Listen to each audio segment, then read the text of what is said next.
Hey guys, today I'm going to show you how to disable shortcuts notifications in iOS 18. First, let's open up our shortcuts app. And from here, let's click on automation at the bottom navigation. And in here, you should be able to see a list of your automations. Now select an automation that you want to disable notifications from.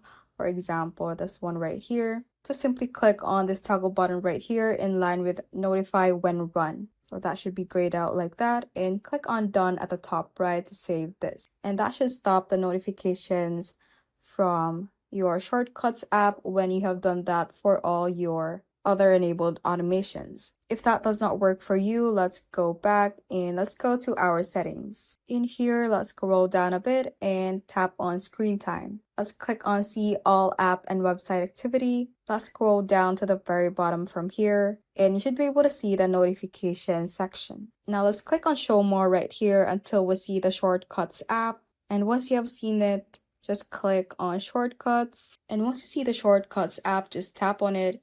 And you should be able to see this page wherein you can toggle off the allow notifications option. So click on the toggle button to disable the notifications. Thanks for watching. If you found this useful, hit that like button and subscribe for more videos like this.